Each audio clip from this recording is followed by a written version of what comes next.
அப்படிங்கிறத கிராமப்புறத்துல இருந்து நாங்க ஒவ்வொரு நாளும் கண்கூடா பார்த்துக்கிட்டு இருக்கோம். ஒரு காலத்துல கல்லுக்கடை, சாராய கடை இப்படி மாறி மாறி வந்துகிட்டு இருந்தத எம்ஜிஆர் ஆட்சியில 1983 இந்த டாஸ்மார்க்ங்கிற ஒரு மது ஆலையை உருவாக்கி அது ஒரு பெரும் முதலாளிகள் தொடங்குறாங்க. அது அரசு கையில இருக்கிற வரைக்கும் இந்த அளவுக்கு பெருசா பாதிப்பு இல்லை. 2003 நினைக்கிறேன். 2003 வரைக்கும் இந்த டாஸ்மாகோட வருமானம், இந்த டாஸ்மார்க்கோட அந்த விற்பனை இது எல்லாமே தனியார்கிட்ட இருந்துச்சு. தனியார்கிட்ட இருக்கிற வரைக்கும் ஒரு ஆண்டோட வருமானமே அதிகபட்சமா ஒரு 8000 கோடி 9000 கோடி அந்த அந்த லெவல்ல போய்கிட்டு இருக்கு. அதன் பிறகு இந்த அரசு எடுத்து நடத்த ஆரம்பிச்சதுக்கு அப்புறம் அதுல இருந்து பாருங்க ஒரு 20 வருஷத்துல இப்ப ஒரு 48,300 கோடி கடந்த ஆண்டோட இந்த டாஸ்மார்க் வருமானம் எந்த அளவுக்கு மக்களை முன்னேற்றி இருக்குன்னு பாருங்க. இந்த அடிப்படையில தமிழர்கள் எல்லாத்துக்குமே ஒரு எடுத்துக்காட்டா இருக்காங்க. ஒரு காலத்துல அந்த சுதந்திரத்துக்காக போராடும் போது பஞ்சாப்ல தனி மாநிலம் கேட்டாங்க. அப்படிங்கிற காலிஸ்தான் அவங்க தனி நாடு கேட்டாங்கிறதுக்காக அங்க இதே போல மதுவுல தெருவுக்கு தெரு திறந்து விட்டு அங்க இருக்கவங்க எல்லாம் மது போதைக்கு அடிமையாகி இப்ப பார்த்தா பஞ்சாபிகள் இந்த சாராயம் இல்லாம இருக்க மாட்டாங்க. அதே நிலையை இங்கேயும் உருவாக்கணும் அப்படிங்கிற நோக்கத்தோட தான் இங்க செஞ்சிருக்காங்க. இப்ப பாருங்க, நம்ம தமிழீழத்துல இலங்கையில என்ன நடந்திருக்குன்னு, விடுதலை புலிகள் அழிவுக்கு அப்புறம் அவங்கள சீரழிக்கணுங்கிற ஒரே நோக்கத்துக்காகவே அங்க இருக்க தமிழர்கள் வாழக்கூடிய பகுதிகளில் குறிப்பா இந்த மதுகளை பூரா அங்கங்க திறந்து விட்டு அங்க இருக்க பூரா இப்ப சீரழிஞ்சு போயிருக்காங்க. ஒழுக்கமா இருக்கக்கூடிய ஒரு தமிழீழ மக்கள் இன்னைக்கு மதுனால சீரழிஞ்சு அப்படி இருக்காங்க. ரொம்ப மோசமான நிலையில தான் அங்க இருக்கு. அதே நிலைதான் இங்க தமிழ்நாட்டிலையும், அதை விட மோசம்னு சொல்லலாம். பள்ளி செல்லக்கூடிய மாணவர்கள் பெற்றோர் குடிக்கிறத பார்த்துட்டு அவங்களும் குடிக்க தொடங்குறாங்க. இப்ப இப்படி அப்பா குடிச்சிட்டு வச்ச மிச்ச பாட்டில கொஞ்சம் குடிக்க தொடங்குறாங்க. அதே நண்பர்களோட சேர்ந்து வாங்கி குடிக்க ஆரம்பிக்கிறாங்க. அதன் பிறகு காசு இல்லாத நேரத்துல பெற்றோர்கள் பாக்கெட்ல இருந்து எடுத்து குடிக்க தொடங்குறாங்க. அது நாளடைவுல என்ன ஆகுதுன்னா, பணம் இல்லாத நேரத்துல வீட்டுல இருக்க கோழி ஆடு மாடு இதுகளை விற்று வீட்டுல இருக்க தானியத்தை விற்று குடிக்கிற ஆட்களையும் பார்த்திருக்கான்.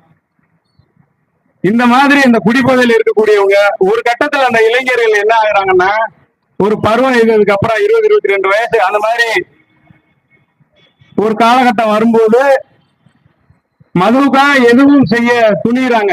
அந்த மாதிரிதான் இப்ப ஒரு அடிப்படை காரணமே இந்த மதுவா தான் இருக்கு. மது வாங்கி கொடுத்து அவனுக்கு கொஞ்சம் பணமும் கொடுத்தா ஒருத்தனை அடிச்சுட்டு வரனா போய் அடிச்சுட்டு வரேன். அதே போல இந்த பெண்களை கற்பழிக்கிறதா இதுதான் காரணம். மதுன்னா இந்த டாஸ்மார்க் மது மட்டும் இல்ல, இன்னைக்கு கஞ்சா அப்படின்னு உள்ளிட்ட பல போதைகள் வந்துருச்சு. பள்ளிக்கூடத்திலே பார்த்தா அந்த கூலி புண்ணு ஒண்ணு எல்லாருமே வாய்க்குள்ள வச்சுக்கிட்டு இருக்காங்க. அதுவும் ஒரு விதமான போதை.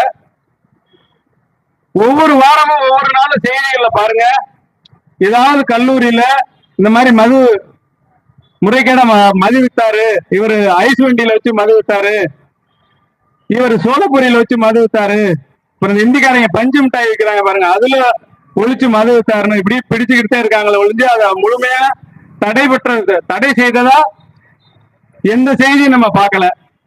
இப்ப இவங்களுக்கு எல்லாம் எங்க இருந்து இந்த மது வருது? இந்த போதைப் பொருட்கள் எல்லாம் எங்க இருந்து இங்க வருது? அரசுக்கு தெரியாம எப்படி வரும்? யோசிச்சு பாருங்க.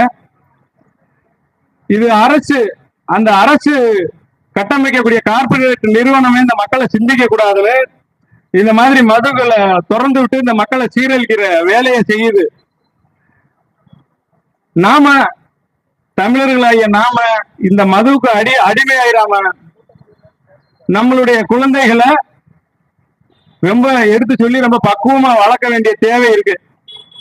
அப்படி எப்படிதான் வளர்த்தாலும் ஒரு குடும்பத்துக்கு ஒரு ஆள் எப்படி இந்த மதுவினால பாதிப்படைஞ்சு குடிநோயால் பாதிக்கப்பட்டு அவங்களுடைய வாழ்க்கையே சீரழிஞ்சு போகுது. இந்த நிலைதான் இங்க தமிழ்நாட்டுல இருக்கு.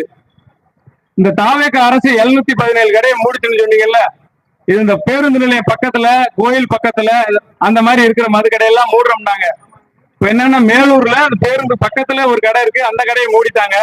அதே ரோட்ல 100 மீட்டர் தள்ளி இருக்கு அந்த கடை, முன்னாடி இருந்ததோட இப்ப கூடுதலா பெருசாக்கி அதை விற்பனை பண்ணிட்டு இருக்காங்க. இதுக்கு பேர் தான் இந்த தாவேக அரசோட அந்த மது விலக்கை கொண்டு வர்றது, படிப்படியா கொண்டு வர்றது. ஏற்கனவே திராவிட அரசு சொன்னது மாதிரி இவங்களும் முதல் கட்டமா இந்த பக்கம் மூடிட்டு அந்த பக்கம் விற்பனையை கூட்டியிருக்காங்க.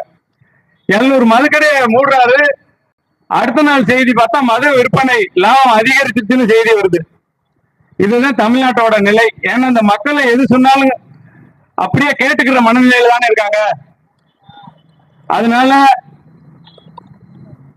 இந்த மதுக்கடைகள் வந்து நம்ம முழுமையா மூட வைக்கணும். இதுக்கு இந்த மகளிர் ஆயத்தோட நாமளும் மற்ற அமைப்புகளும் கட்சிகளும் பொதுமக்களும் கைகோர்த்து இந்த போராட்டங்களை இன்னும் வலிமைப்படுத்த வேண்டும். இந்த கூட்டம் பத்தாது, இதே போல இன்னும் பல மடங்கு நம்ம இந்த மக்கள்கிட்ட கொண்டு போய் இந்த மதுனால என்ன பிரச்சனை, இந்த மதுதான் ஒவ்வொரு குற்றத்துக்கும் அடிப்படை காரணமா இருக்கு இன்னைக்கு.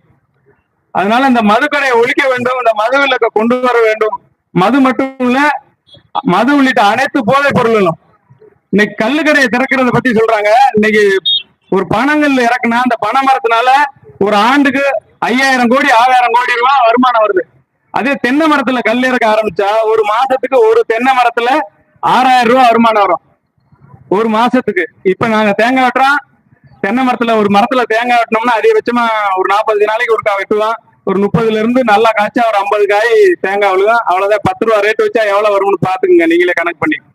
50 காய்னா அவ்வளவுதான், ஒரு 500 ரூபா வரும். அதுல வெட்டு கூலி செலவெல்லாம் போக ஒரு 200 ரூபா, அவ்வளவு 300 ரூபா, அவ்வளவுதான் ஒரு மரத்துக்கு மிச்சமாகும். ஆனா அதே இது பதனி இறக்கி அதுல கருப்பட்டி காய்ச்சி அந்த மாதிரி விற்பனை பண்ணோம்னா 5000ல இருந்து 6000 வர வருமானம் வரும். ஆனா அந்த மாதிரி யாரு கல் இறக்குனா அதை உடனே காவல்துறை வந்து நடவடிக்கை எடுத்துருவாங்க. கீழே நின்று காவல்துறைக்கு அதை சுட்டுலாம் வீழ்த்திடுவாங்க. பணம் ஏறி கல் இறக்குறவங்களையும் காவல்துறை சுடுவாங்க. கடந்த ஆட்சியில என்ன நடந்துச்சோ அதான் இந்த ஆட்சியிலேயே தொடருது. இந்த இளைஞர்கள் ஜென்சின்னு சொல்றாங்கல்ல, 18 வயசுக்கு உட்பட்டக்கூடிய இளைஞர்கள், அவங்கதான் இந்த விஜய் வரணும்னு ரொம்ப கடுமையா போராடி இந்த ஆட்சியை கொண்டு வந்தாங்க. அதே இளைஞர்கள் தங்களுடைய சகோதரர்கள் பாதிக்கப்படுறதை உணர்ந்து இந்த மதுக்கடைக்காக அவங்களும் போராட முன் வரணும். இந்த ஒரு பாப்பா வந்திருக்கு பாருங்க, நாம் தமிழர் கட்சியில இருந்து. இதுக்கு முன்னாடி ரொம்ப அழகா பேசினாங்க இந்த அரசோட அவல நிலைய. இதே மாதிரி இருக்கக்கூடிய இளைஞர்கள் உணர்ந்து அவங்க களத்துக்கு வந்து போராடினா நிச்சயமா அந்த மது விலக்கை கொண்டு வர்றது சாத்தியம்.